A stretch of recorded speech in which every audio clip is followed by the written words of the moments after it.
Prologue, The Ark of 5000, by Trevion Rivers. The Earth was never meant to last forever. Humanity had always known this, though the truth was buried under the noise of centuries, politics, ambition, war, and the quiet hum of ordinary lives. But when the seas climbed higher than the walls meant to contain them, when drought carved scars into the breadbaskets of nations, and when the stars beyond began to look more like salvation than distant pinpricks of light, the choice was finally made. They called it the Astria Initiative, a desperate dream wrapped in steel and ambition. From the skeletons of shipyards and the bones of nations rose vessels unlike anything that had ever sailed the void. These were not warships, nor explorers' craft. They were arks, great rotating cylinders of life and hope, designed not for a single mission, but for eternity. Each was its own world, self-sustaining, sealed from the ruin of the planet that birthed it. Of them all, Ark 5 became legend.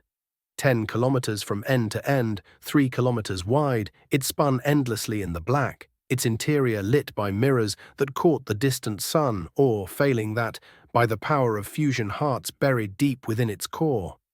Inside, a landscape unfurled, fields of green, rivers coiled like veins, and towns that clung to the curve of the cylindrical horizon.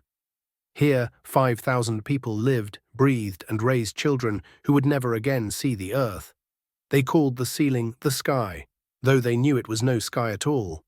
The Ark was designed as balance incarnate, a third of its land dedicated to agriculture, vertical farms stacked like cathedrals of glass, hydroponic orchards blooming under artificial daylight, algae vats that churned oxygen as they did sustenance. Another third was for homes, schools, hospitals, and halls of assembly where humanity remembered what it meant to be more than survival. And beyond these, the recreational preserves, forests for walking, lakes for sailing, places where the mind might believe, if only for an hour, that it was still on the planet that had been lost. Life aboard Ark 5 was ordered but not joyless.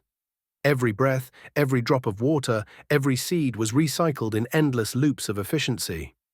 Nothing was wasted, for waste meant death. Yet within this precision, humanity's chaos still flourished. Children drew constellations on the inside of glass domes, musicians played beneath artificial dawns, lovers carved initials into the bark of engineered trees. Still, the Ark was never alone. Across the void, other arks drifted, launched from Earth in those final centuries of desperation. Some prospered, others fell silent, their signals swallowed by the silence of space. A few were encountered, trading goods, knowledge, and sometimes people. But the Ark and its people soon learned that survival required more than air and food. It required currency. Not the paper bills of old Earth, nor the digital balances of forgotten banks. No, in the Great Dark, value was measured differently. Energy became coin, stored in plasma batteries or antimatter capsules, universal in worth and use. Information became treasure, each byte a tool of power. Reputation was perhaps the strangest of all, tracked in decentralized ledgers that spanned fleets, for trust was worth more than gold when no authority but distance ruled. And so Ark 5 joined the galactic marketplace, cautious but unyielding. Its leaders forged pacts with merchant fleets of unknown origin, exchanged knowledge with species older than Earth's continents, and held their place among civilizations vast and alien. Every trade was survival, every deal was another century bought for the children playing under false skies. Yet whispers traveled faster than ships. Beyond the edge of known space, factions stirred, some human, fractured descendants of Earth's final age, and some entirely alien, beings who had never known soil beneath their feet or sunlight on their skin. Some sought allies, others sought prey, and still others sought only to test whether humanity, fragile and new, deserved a place among the stars at all. For the people of Ark 5, survival was no longer enough.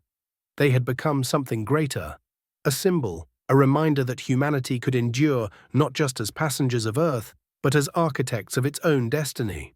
But destiny is never gentle, and in the unblinking night of space, choices awaited.